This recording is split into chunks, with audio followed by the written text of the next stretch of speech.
My wife was a science teacher and would go to workshops and courses and be gone for the week, and she would come back and I would be a total mess. And at first she was like, "Don't you trust me?" And I'm like, "I don't know what's going on. The anxiety was just too much to bear." The tipping point came with a phone call Thanksgiving in 2008. I answered the phone and a guy said, "Tim Doble?" And I said, "Yeah." And he said, "Do you know a Ron Doble?" I said, "Yeah, that's my brother." "Well, I'm so-and-so from the Schooner Bar. We haven't seen him in the last 2 or 3 days. And so we went to check. He lived up above the bar, and we found him dead."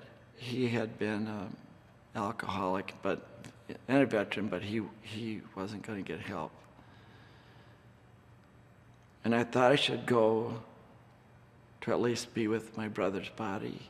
But the thought of being with this body that had been decomposing for 2 or 3 days, I couldn't. I was really struggling. Here it was 40 years later, and that damn war still had a hold of me. A week later, my wife and I went to do Toys for Tots, and they didn't need us right then. So she said, "Let's go, how about if we go over to the VA?" And I talked about a plaque I wanted to buy for the corpsman who worked on me when I was wounded and send it to him for Christmas.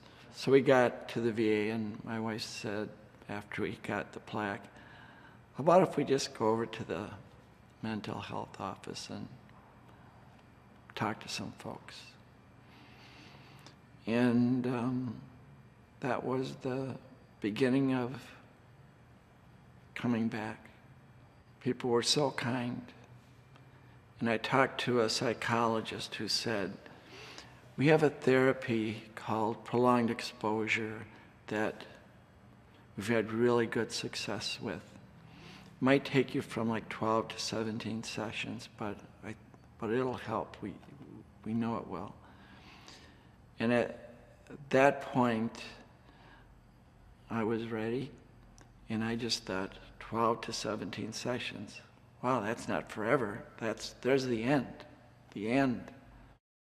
The folks at the VA helped me to understand that I wasn't in control of everything that went around me in Vietnam, and that bad things happen to good people. Even when you do everything right, really bad things can happen. They helped me to learn that it's okay to think about these things and to remember these things and to have my life back. And so that's what this therapy can do for people. You can get your life back. I'm not a therapist, but I know that it works. We don't talk in terms of cure, we talk in terms of recovery. And it's a journey, and it's a path. And making this the smallest part of your life that we can. But we wouldn't want to really forget it.